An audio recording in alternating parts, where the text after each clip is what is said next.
Eco 360.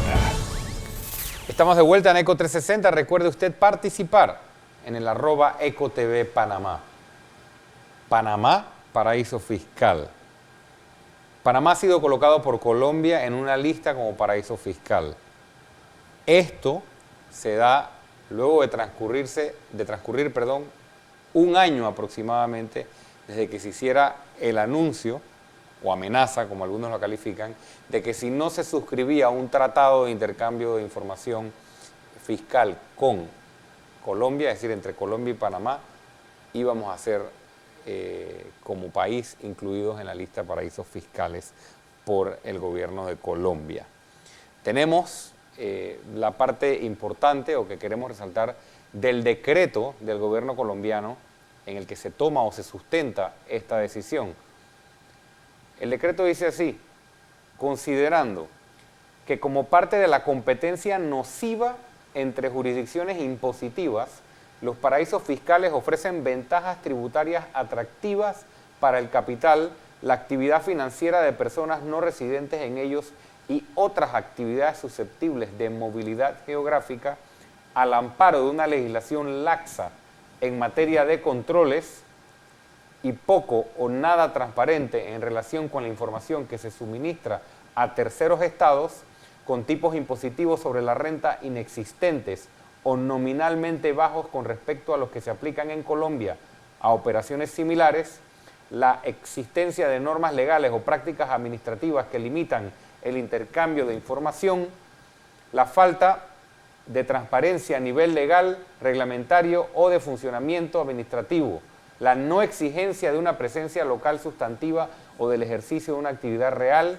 y con una sustancia económica, todo lo cual puede ocasionar distorsiones tanto en las decisiones de inversión como en las comerciales y por su defecto erosionar la base gravable del Estado colombiano. Esas son las principales razones en las que se fundamenta el Estado colombiano o el gobierno de Colombia para colocar a Panamá en una lista de paraísos fiscales. Tenemos también para ver en pantalla cuáles fueron los países, además de Panamá, o territorios que fueron colocados en la categoría de paraíso fiscal por Colombia. No vamos a leerlos todos, pero ahí ustedes pueden observar la compañía que tiene Panamá en esta lista. Y acá lo importante, hay varios ángulos desde los cuales se puede analizar esto, Carlos. Obviamente están argumentos nacionalistas, un poco más pasionales, pero este es un tema que también se puede enfocar desde un punto de vista técnico. Lo primero que a mí me gustaría poner sobre la mesa es el tiempo que pasó. O sea, esto no es nuevo. Creo que nos agarra por sorpresa a muchos porque no pensábamos que tal vez Colombia iba a proceder. Pero esto fue hace un año que se dijo, y yo me pregunto si nuestras cancillerías, tanto de la administración anterior como de la nueva, estuvieron suficientemente activos con un socio comercial tan importante y una nación con la que tenemos tantos lazos como para poder haber evitado por la vía diplomática o la negociación que esto no ocurriera.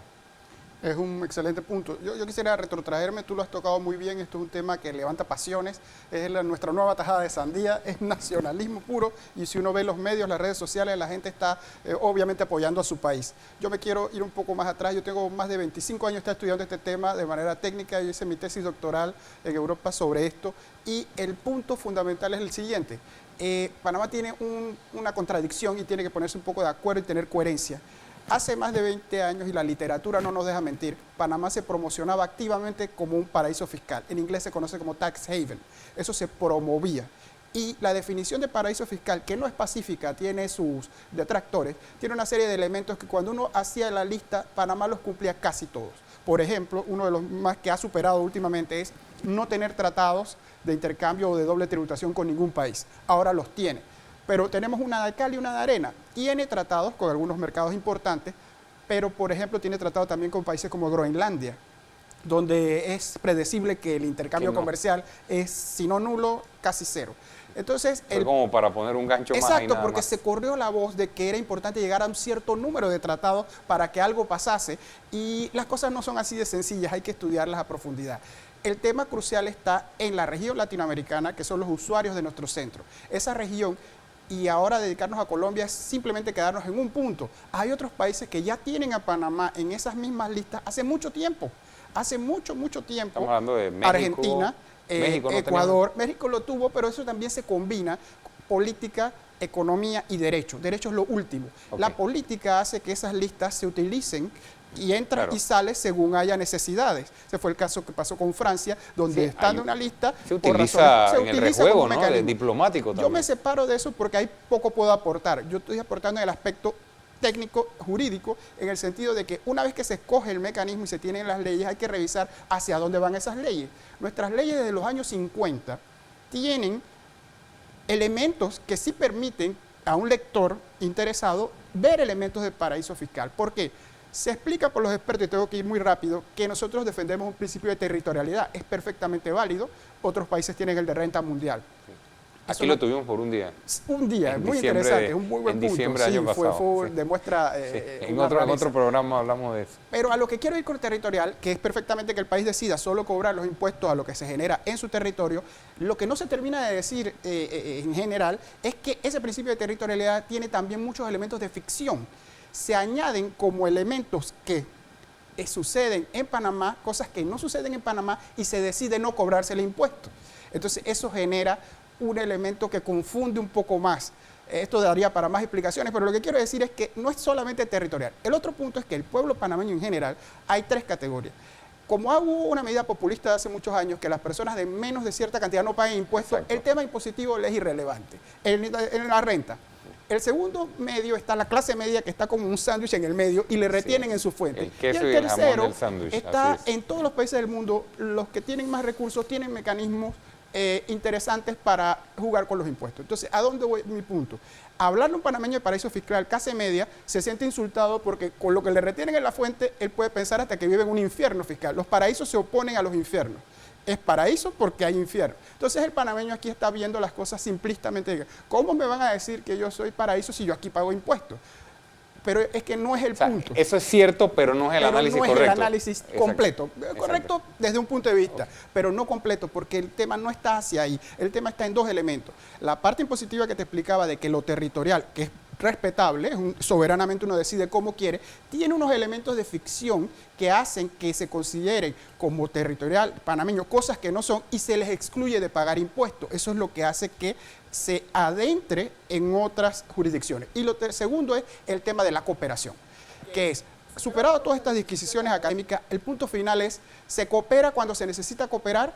Estamos en un mundo tan globalizado que es hoy casi que imposible negarse a cooperar. En el pasado teníamos y tenemos, se puede documentar una tendencia, y se tiene que ir nada más a las peticiones que van a la sala cuarta de la Corte Suprema de Correcto. Justicia, de poca nivel de cooperación.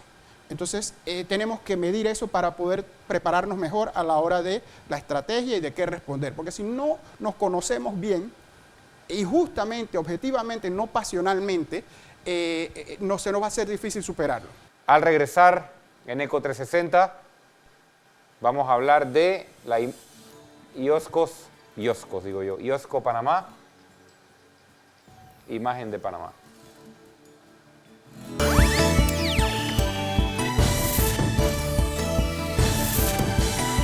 Eco 360.